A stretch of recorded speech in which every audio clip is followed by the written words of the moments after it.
Hello, good morning, people, fellow Kenyans. My name is Mr. Wilfred Mumanyi Onkangi from county number 18, Ndarwa County, and specifically the Kanjuri Range ward, which is at the periphery of this county on the eastern side towards Nakuru County.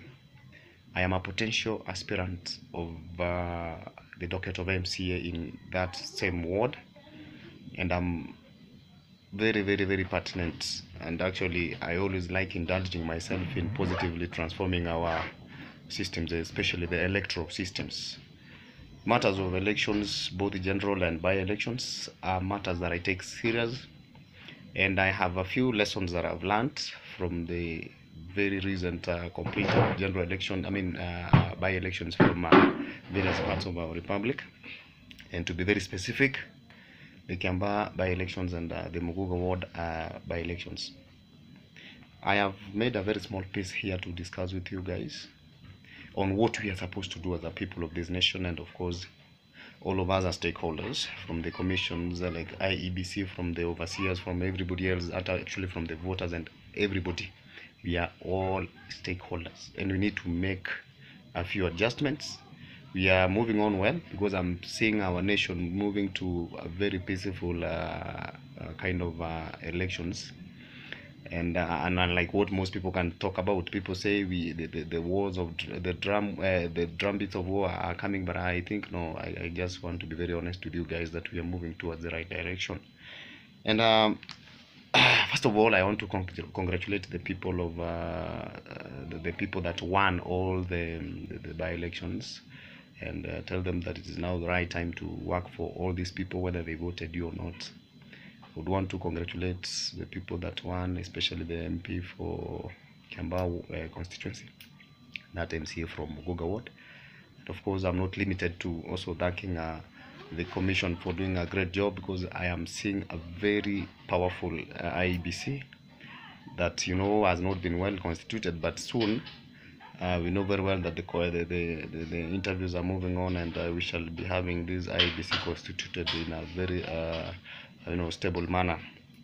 I have a few things I want us to talk about, and these issues are issues that I want us to, if possible, make rectifications and a few adjustments here and there, because however we are seeing very peaceful campaigns and elections, we still have a few hitches here and there.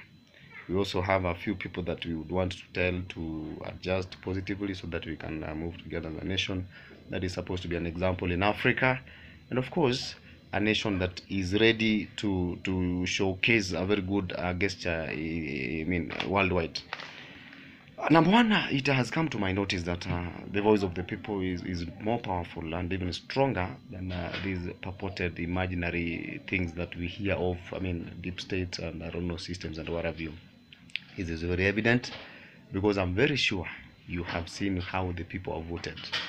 And actually, for that matter, I am very much confident that the next year's elections, that is 2022 general elections, shall be peaceful, and the voice of the people, I repeat, the voice of the people, or Wanjiko, is going to take precedence.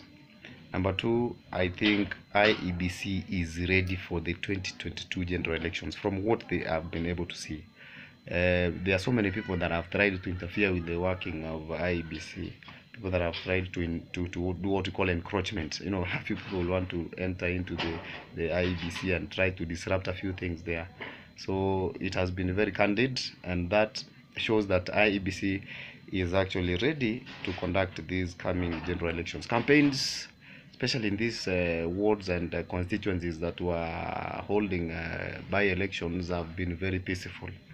Very is not relative, kindly ladies and gentlemen, but I know to a very good extent, except for a few people that wanted to bring a few dramas here and there, they have been very peaceful. Because I realize even in Kawanjiko, where the Jubilee and the UDA members met, they never fought, except a few throwing of words here and there, which is very normal in an election. By the way, we say in campaigns we cannot sanitize politics.